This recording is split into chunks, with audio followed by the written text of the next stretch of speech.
আসসালামু আলাইকুম দর্শক।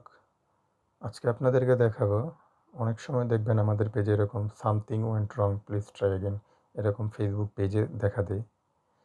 তো এই প্রবলেমটা কিভাবে সমাধান করতে হয় আজকে আপনাদেরকে দেখাবো। খুব সহজে এটা সমাধান করা যায়। তো সমাধানের জন্য আপনারা প্রথমে প্লে স্টোরে যাবেন।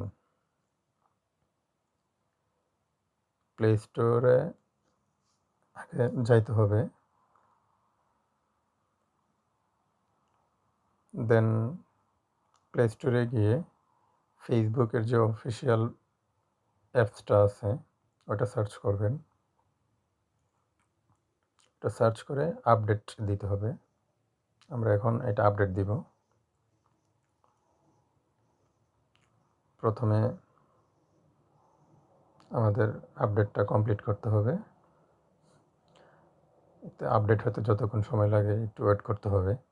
অবশ্যই মোবাইলে ইন্টারনেট কানেকশন থাকতে হবে।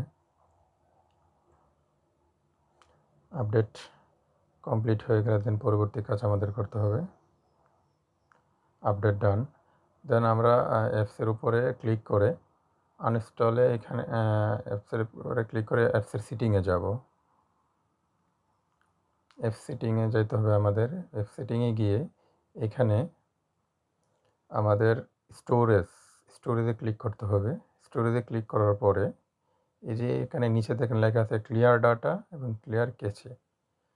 এই যে ক্লিয়ার ক্যাচ যেটা, ক্যাচে যেটা, এটা আমাদের ক্লিয়ার করে দিতে হবে। এখানে ক্লিক করলেই এটা ক্লিয়ার হয়ে যাবে। এই যে দেখেন 0 বাইট হয়ে গেছে। দেন এটা থেকে বের হয়ে আমরা এখন আবার ফেসবুকে ঢুকবো, দেখবেন প্রবলেম সলভ হয়ে গেছে। এই যে প্রবলেম সলভ। তো এর আগে একটা জিনিস করবেন, আপনি এটা করার পরে মোবাইলটা রিস্টার্ট দিবেন। রিস্টার্ট দিয়ে দেন ফেসবুকটা ওপেন করবেন। তাহলে সবচেয়ে বেস্ট। নতুন আপডেট পেতে সাথে থাকুন।